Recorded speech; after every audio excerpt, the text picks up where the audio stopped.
What is this guy shooting? From connector. There's one, I think there's one in yellow.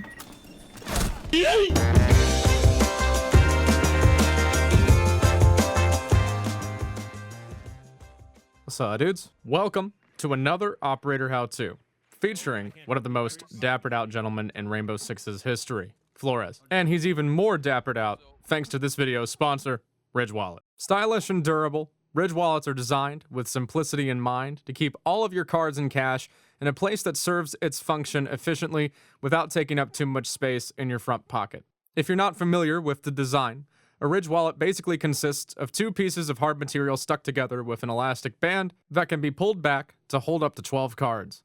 They either come with a money clip or a cash strap on the back.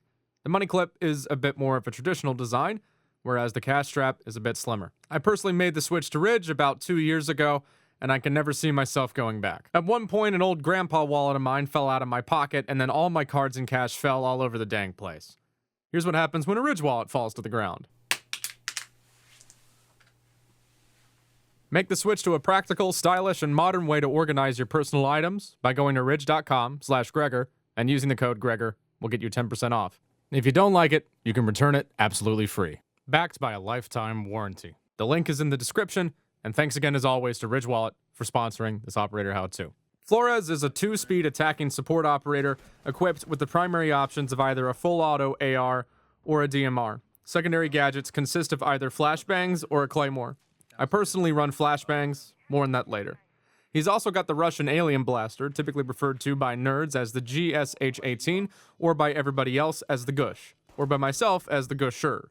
With the Thatcher band meta still being quite prevalent, there's nothing wrong with bringing Flores to substitute that role, since he can fill it, and then some, with his explosive drone, the Kaboom Car. The Kaboom Boom is a lot like an RCXD from Black Ops. Flores has superhuman strength that allows him to carry 4 of these things on his person at any given time. Kablam Caravan requires him to be near a flat surface where he can set the drone down with a brief wind-up animation. On ping. He's gotta move, he's gotta— oh no, pro. Injure assist, nice. Injured. Well, I guess that works. Wait, pro? Yeah, saw dog. Fight E-box default. Pro, you're a troll.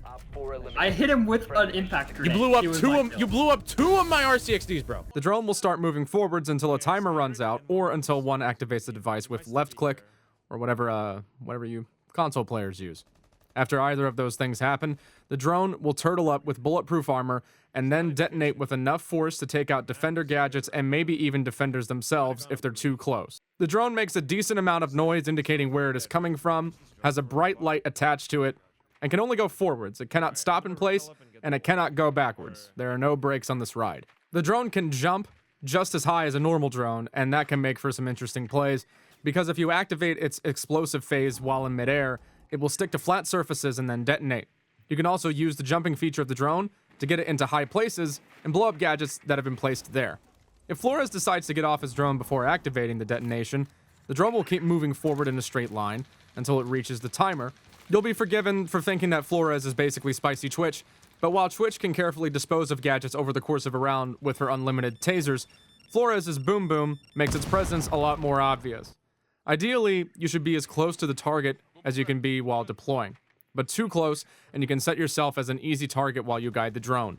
Flores' main priorities are going to be involved in helping open the wall, as well as dispatching toys that the defenders have, like Maestro cameras, Malusi wubs, and deployable shields. Flores, funnily enough, gets Thatcher's AR-33 as a primary weapon option and can mount an angled grip. Agh-agh-agh warriors will be disappointed to find that its highest magnification scope is the 2x1, but I doubt many people will mind that, as I know many people that prefer the 2x over the Agh-agh anyway. It also has the red dot premium if you're into that too. The AR-33 is noticed on Thatcher because of its higher fire rate when compared to the L-85. On Flores, it's your only full auto primary, so unless you want to chill in the back and play more passive with the SR-25, then you're going to be using the AR-33. It's a solid AR with middle of the pack damage and fire rate with basically non-existent recoil, and you can really laser the hell out of people with it. Your main goal is to blow up and then act like you don't know nobody. It's not terribly complicated. You hit a button, drive your thing up to the thing, and hopefully don't get mute jammered or mozzie pested along the way. Mozzie pests will outright destroy the drone without detonating it, and mute jammers will stop it dead in its tracks. All right, just driving into it.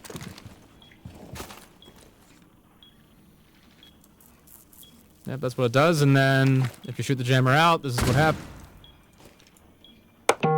But if the mute jammer is destroyed, the drone will immediately turtle up and start the boom boom countdown. One's by prep door. Flores can also pick up a jammed drone, if he wishes to. Unless you're counting Mute's bulletproof camera, which I don't see many people use.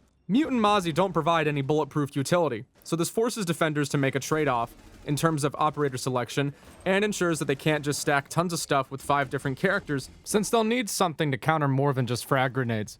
If I had to say what I like most about Flores, it's this. The ability to deal with defender utility without having to worry about Jaeger or Wamai is a big deal. But the gadget obviously has area denial capabilities as well, as anybody standing close to it gets blown up. Flores, provided there's not a Mozzie pest or a mute jammer nearby, is basically a hard counter to bandit tricking. Not only can he get rid of what is put on the wall, he can also clear bandit away from the wall for a certain period of time, and make it impossible for him to commit to the animation of setting the battery down to get rid of whatever is on the other side. Cade doesn't have to worry about this much, since he can throw his Cade Claw from far away, provided he's keeping one pocketed. Even if you're not pressed on dealing with the main wall opening, Flores contributes a lot to his team with his penchant for wanton destruction of all that the defenders cherish and hold dear. For instance, with soft wall mirrors, if you don't deal with this thing before it reaches the wall, forget about it. Provided the Flores player aims correctly, you can destroy a soft wall mirror setup in one go. I can't guarantee that it'll always make a bear paw, though. Sorry. Made a little paw in here. Little paw. Little bear paw. It won't blow the mirror canister, though. It only works on the soft walls because it's destroying the entire surface area to which the mirror is attached. He's a meme, dude. Like, what do I care, man? Like, shut up. Oh, I think it's big brain. The drone can also sneak up on people by jumping through holes big enough to let it pass through, and obviously is most effective sidewinding around corners where it is more difficult to hit. It only takes a well-placed shot to destroy it, though, rendering it useless. So surprise is your best friend with Flores, if you can get that at all. When there's not a lot going on, it's pretty easy to deal with Flores' drones. But when the attackers add pressure, like a guy repelled on a window, some more teammates pushing somewhere else, some flashbangs getting thrown, some footsteps, it becomes a lot more difficult to account for the drone. Flores is very vulnerable while he's driving the drone around, so it's wise to make sure he's doing so behind a safe place or with a teammate backing him up. This is ultimately why I don't believe he is a flex player, since there is a lot of downtime where Flores is operating it over the course of a round.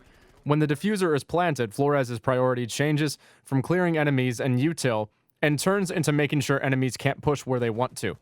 Post-plant situations are already attacker-sided affairs, and with the Flores, with some additional drones to throw around, he's very difficult to deal with. In addition to the ability to clear with the drones, Flores also gets flashbangs, which can burn Jaeger ADSs and Wamai discs, or help with the site execute by clearing people off of the wall you just helped blow up.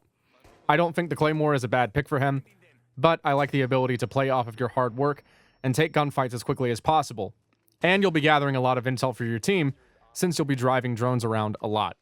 No, you probably won't need to play some F1 simulators to work on your cornering, but I'm not saying it won't help. And at this rate, anything will be more exciting than Mercedes winning every single year until the end of time. Flores is a great support character, with the ability to rain a constant barrage of RC car artillery from afar for a good deal of the round. His presence is hard not to notice, and he can do more than just help open the wall. He can break defender toys, and keep your attacker toys from getting broken in kind. And that's all you really need to know about the man from Flores. You're a Mars. One arc. Last operator standing. Get in. Get in, Greg. There you go. I stream on a very disorganized schedule on twitch.tv/Greg Havener, and you can find out stream updates from twitter.com/Greg Havener, but I'll usually be complaining about politics or some crap. Until the next operator how-to, I will see you then. Deuces.